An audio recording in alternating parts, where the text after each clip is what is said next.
Biso que tata qui m'a comme prophète. Oui, tata qui m'a moya kufa. Après ça qui moi date na er ya liwana yi. 12 octobre 1951 à 15h na Lubumbashi. Mais papa nzuziko yana batuna KTV ba comme kolobal suyete. Papa Diangenda pas aki prophète lokola tata na kimba. Est-ce que papa Diangenda après ça qui moi date er ya liwana yi. Jamais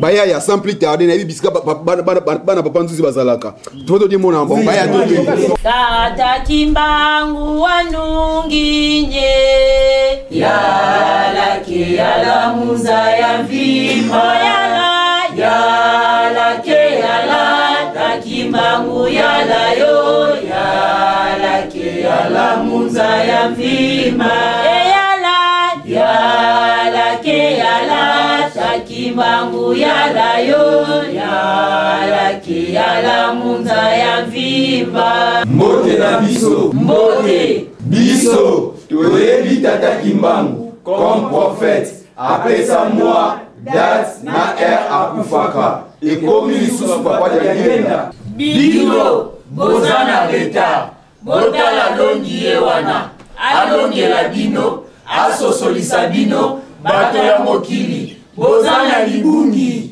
Solo batata ba mama bandeko. Tomoni ete bino boza kondima ete mfumu Kimbangu bozo ndima mwana e papa Diangenda te. Tolingi toyebisa bino.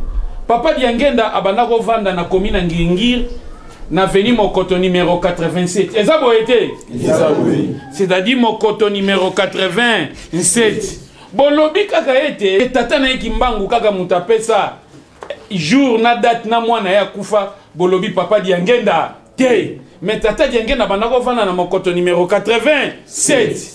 Ayebisaki bakimbangise bana na ngai ngana vandi na numéro 87. Mukolo boko yeba numéro oyo esika boko sosola monene nanga nazala te boko yeba munene ya numéro ya 87. Tata Diangenda aiko kufa le 7e mois. 87. Alobelaki liwana yede déjà ayeba ki ete na 90 ye akokufa le 7e mois.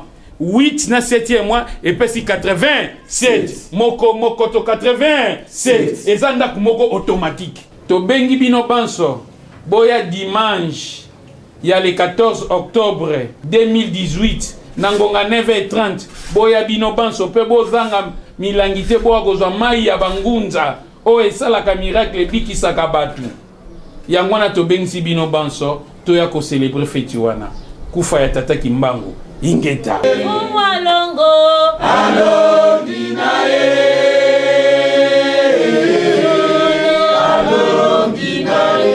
mbote bandeko bisika nyonso bozwami pona kolanda émission na bino Boyebi ya Mokili. Boyebi ya Mokili epesami na Nzuzi Nkoya Neki Ngombi, représentant légal ya KTVL kintwadi kiantima kia bavelela ekambami na oyo azali susu mopaya te boyebi ye papa Nzuzi Nkoya epesami nanga maman Gudile Bisengo esengo koyeba bino lisusu ebele pona kozwa boyebi oyo le 12 octobre tozolobela tokozongela tokobeta sete polémique komata kasi représentant légal ya KTVL aiki wana pe atelemi na bopikiliki pona kopesa bino biyano. Mbote papa Nzuzi. Mbote mama Gidit Bisengo na pesi bandeko nyonso mbote pe na pesi yo moko mosali na cabinet journaliste monene ya mboko oyo menga vana bandao bandaki na cabinet te tata Nzamba pesi yo mapamboli lelo komi na cabinet mais biso koko bosa na biso te po biso to banda na yo déjà o eza mabele o eza source ouais lelo na kimi cabinet pona ya ponga mona yebi pourquoi na ye ingeta cabinet petentique na ministre nanga Emery Okonji Njovu bambote bele uti na KTVL uti na papa Nzuzi uti na bana nyoso ya KTVL papa Nzuzi le 12 octobre balobi okomi Kimbanguiste pona nini bozo fetaka mingi le 12 octobre kufa ya Tata Kimbangu mingi mama Gidil Bisengo eloko toza kolobela to fetaka fete wana po ezali mokolo Tata Kimbangu azongisaki molimo na ye pa kolo Nzambe pe alobaki apesaki jour na heure na mois oya kozonga pa Tata Nzambe c'est-à-dire Tata Kimbangu azongisaki molimo wana yango biso oyo to belelaka tata kimbangu toza ko célébrer mokolo yango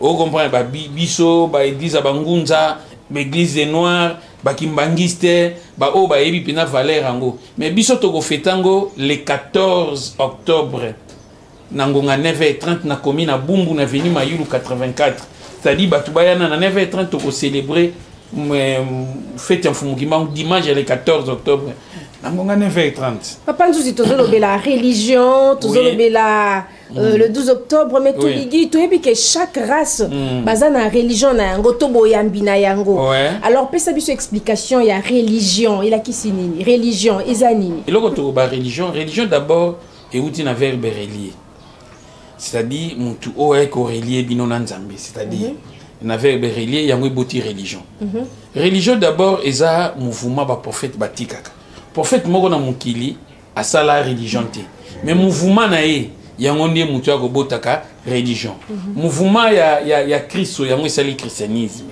mouvement ya Mahomet yango esali islam mouvement ya Bouddha yango esali bouddhisme ozomona ba religion nyonso euti na mouvement ya nini ya prophète ozo comprendre chaque prophète mouvement na ye esali ba religion ndengi lelo pe ba kaboli ba religion islam bouddhisme christianisme kimbangisme boye biso tobi ki ba kingunza boye na boye c'est-à-dire chaque religion euti na mouvement au prophète atikaki église mangomba etonga euti wapi mayangi mingi mama Gidil Bisengo mangomba euti na kati ya religion ozomona religion nde siko yango ekoya kobimisa l'église lokola christianisme eza na église catholique eza na protestant eza na armée d'Israël eza na église de réveil na nini na islam baza na ba sunnite baza na ba chiite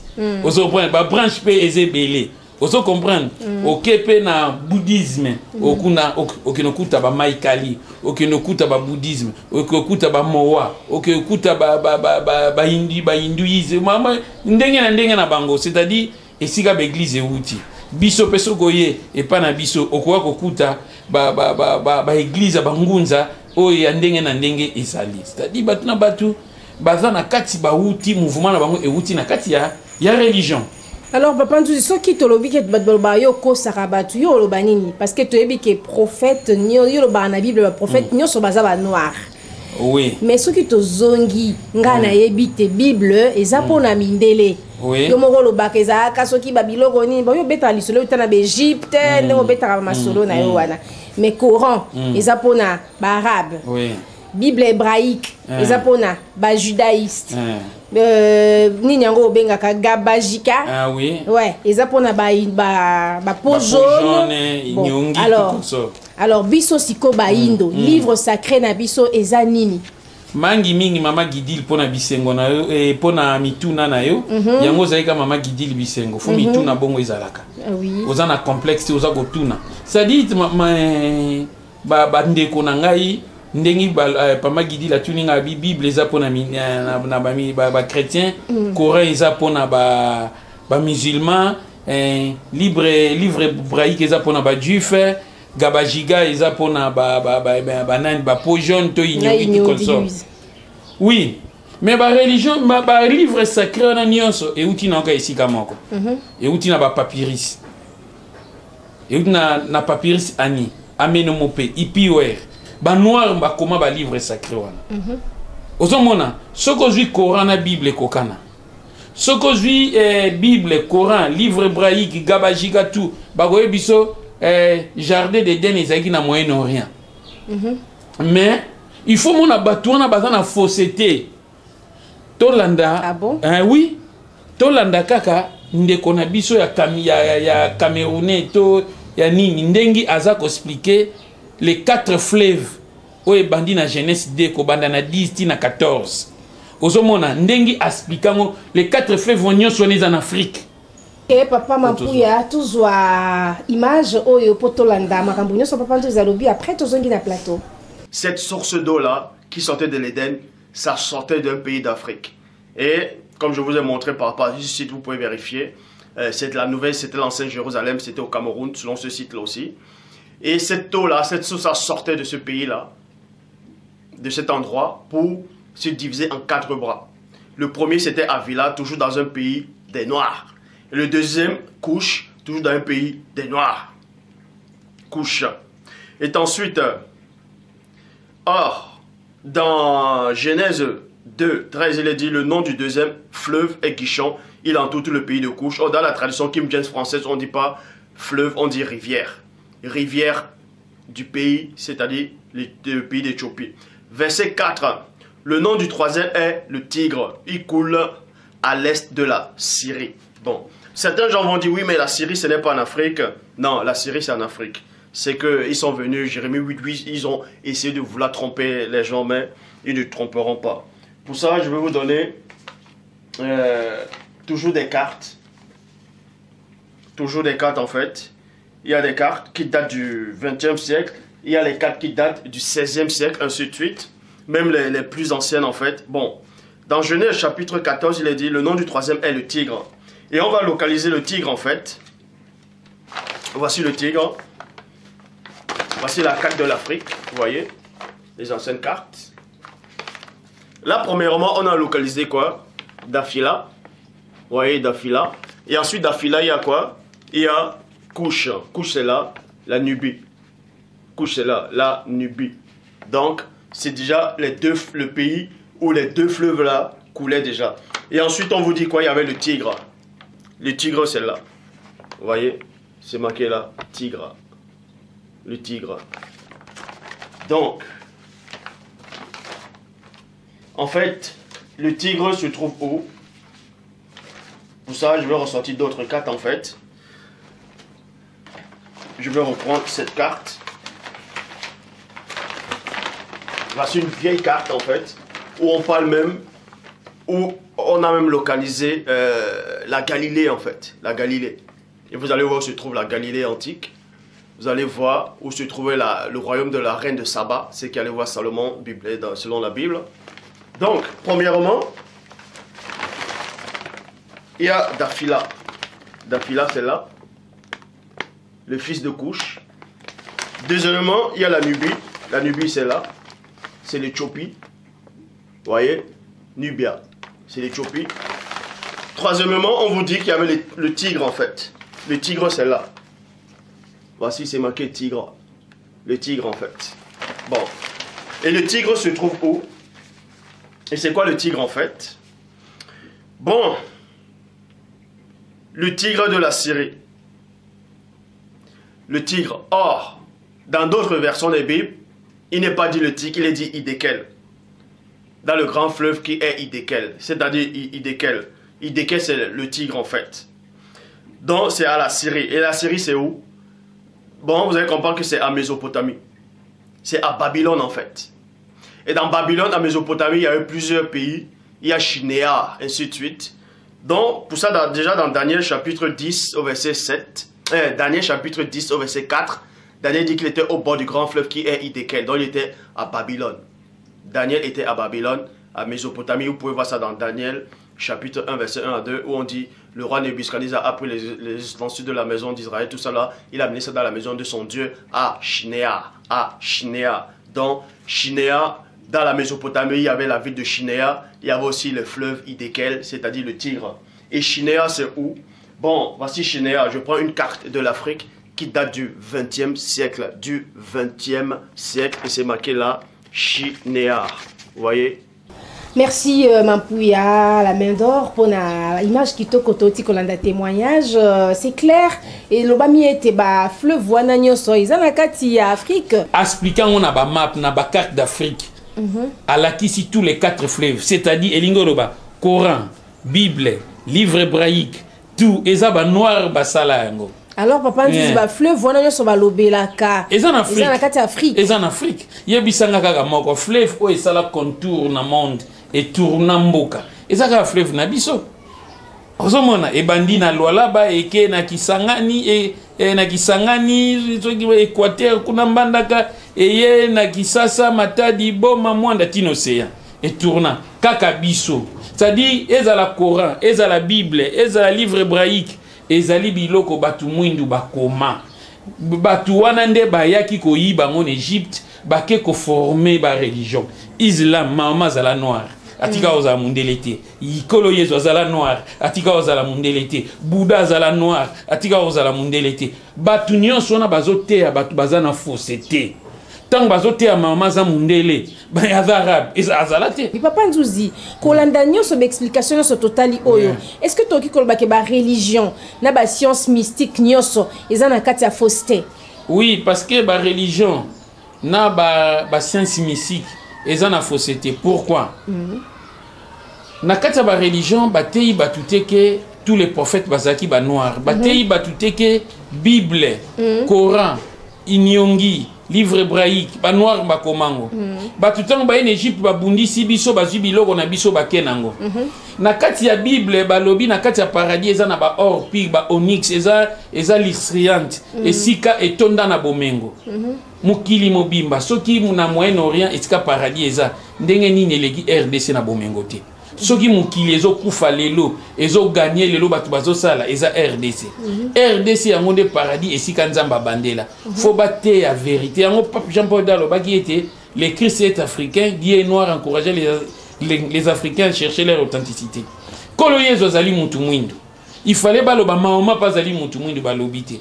Ba religion c'est comme yango monaki Mikhail Gorbatchev na 1986 abandaki déjà ko déclarer vision oya monaki nzambe alobi na e aza na colère alingi susu be église wana lisusu te aboyi yango alingi yango lisusu te yango alobaki ete religion ekobotama na Congo na Zaïre dans l'époque vraie religion oya Christ noir. Dans Mikhail Gorbatchev alobaki yango. Oui, alobelaki yango. Atangi na air na mboka na biso. Oui, yango les grands professeurs mathématiciens Papa Ekofo. Maman Didi faut tangela biso kaka. Alors dans ce cas tobenga Papa Ekofo ya otangela biso poto eba parce que télévision et radio il faudrait batuba mona ba ete makambo tozolo bezana sous-bassement eza makambo solo Papa Ekofo. Vision du président Mikhail Gorbatchev, l'ancien président de l'URSS en 1986. Entretien avec le journal Baobak. Le journal lui pose la question: votre message ne consiste-t-il qu'à annoncer seulement les cataclysmes et non à recommander une attitude de prévention? Le président répond: le message que j'ai reçu est adressé aux enfants de Dieu pour les aviser en fait qu'ils ne soient pas surpris par les événements et qu'ils se pressent de se mettre en garde et à l'abri avant que ne se produisent les cataclysmes. J'invite en tant que sentinelle dans la maison de Dieu, ceux qui veulent comprendre le sens de mon message doivent qu'à se rapporter objectivement à ce que le prophète Ézéchiel a dit à propos de ce genre d'avertissement. Les messages, les méchants se convertissent pendant que le message leur est adressé. Ils vivront pendant les cataclysmes. Sachez par ailleurs que je ne suis pas le seul messager qui a reçu du Seigneur le message du temps de la fin. J'ai par exemple à lire les révélations des grands serviteurs de Dieu du XXe siècle. Il s'agit en l'occurrence William Mario Branham, l'américain, Christian Rockel, l'allemand, Jean Choussat, le suisse, Kiang Maeu, le coréen, Rutherford, l'américain, Hubert Armstrong, l'américain qui a écrit son livre sur la paix. Ce genre de questions, ces guerres que vous annoncez ne concernent-elles donc que les puissants et les nations méchantes? Oui, parce que le monde d'aujourd'hui est corrompu à cause des systèmes pervers de ces grandes puissances qui sont jugées par le Seigneur indignes de continuer à gouverner le monde. Le communisme est en train de tomber très bientôt. Ça sera le tour du capitalisme ou le socialisme ainsi que tous les systèmes actuels que vous connaissez, y compris les systèmes religieux. Je cite: catholicisme, l'islam, le bouddhisme et les écoles mystiques et ésotériques. Fini tout cela, Dieu ne veut plus entendre parler. La question, et qu'est-ce qu'il faut à placer? Le président répond, ce qu'il faut à placer, mais c'est bien sûr la véritable religion apportée par Jésus-Christ. Le christianisme, le vrai, alors pas celui étriqué et déformé par les Occidentaux.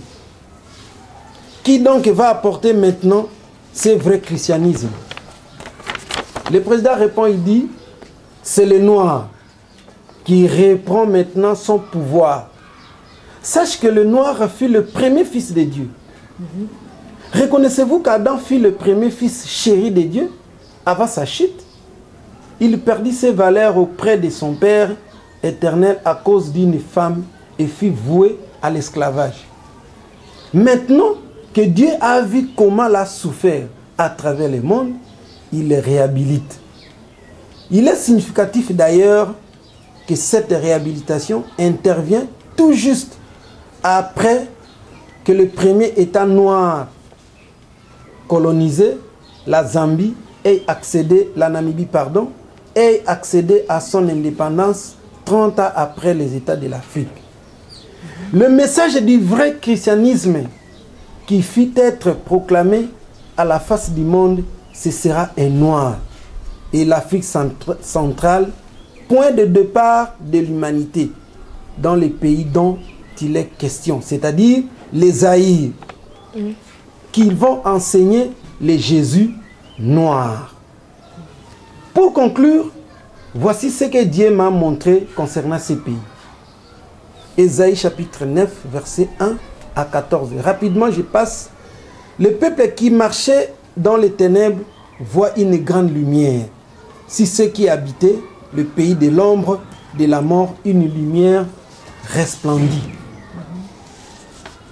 Tu rends le peuple nombreux, tu lui accordes de grandes joies, il se réjouit devant toi, comme on se réjouit à la moisson, comme on pousse les cris d'allégresse au partage du butin.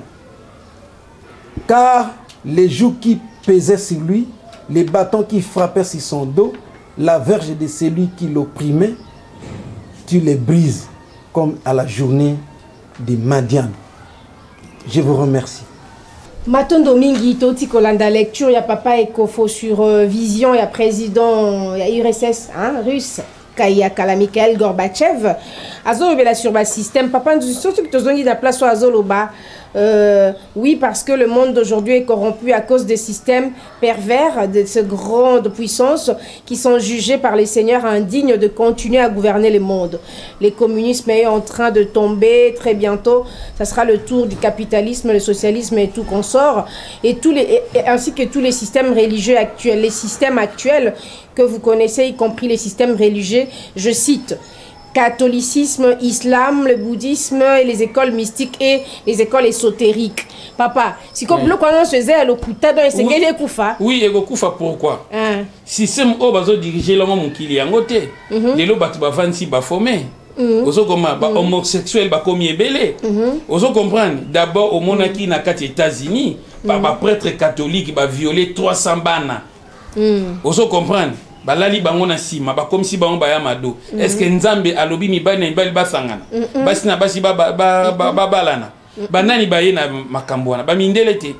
Soi-disant bana nzambe obozo ba israélite wana nyos ba kotiti na église catholique na ba protestant na ba église nyonso obo mona awa. Na pédophilie pételemi bana pételemi bango batu wana ba ila biso bible. Yango nzamba linyango te e biloko wana fo ekufa parce que na kati fini tout cela. Oui. Dieu ne veut plus entendre parler. Nzamba lingi koyoka ngo lisusu te po mabondeli na bango ba église nyonso eza awa nzamba lingi koyoka ngo sute parce que bakoma ba ya mado. Ozomona parce que ngai te Mikhail Gorbatchev azande ko na bango. Oui oui. Ozo comprendre. Yango na mama nanga. Alors si ko to kocha religion ni place wana po ya tuni question. Ni ba remplacer ne sika wana. Oui. Ye moko pesi réponse batuni qui donc va apporter maintenant le c'est vrai christianisme. Yemoka Lobi, c'est les Noirs Oui. qui reprend maintenant son pouvoir. Sache que le Noir fut le premier fils de Dieu. Oui. Reconnaissez-vous qu'Adam fut le premier chéri, le premier fils chéri des dieux avant sa chute. Il perdit ce faveur auprès de son Père éternel à cause d'une femme qui fut vouée à l'esclavage. Papa, si ko biso papa noir ndeto kozwa likambwango. Zela mama. Makambu relini christianisme triqué.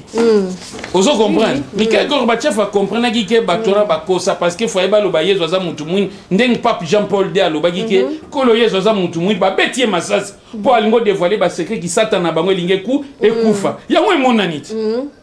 Yango emonani nango kobalana na basi ekomi kudu tata na mwana babalana na botina ba endi ba kasi pédophilie kindoki wana satana koti siko na place yango nzamba lingite alobi christianisme triqué o bakosa yami bale alobi mwana liboso ya nzambe Adam est-ce que bayebisa bino ke Adam zaki mutu mwindu azaki mutu mwindu parce que paradis ndengi totangi les 4 fleuves ba or ba onyx nyonso tomoni na Congo na Afrique c'est kada vandaki wapi na Afrique ba africains za banani biso batu mwindu yango lobi le message du vrai christianisme qui fut en fait il a été proclamé à la face du monde ce sera un noir et l'Afrique centrale point de départ de l'humanité dans le pays dont il est question, c'est-à-dire le Zaïre. Les Zaïre, voilà. Maman nanga, le vrai christianisme est solo.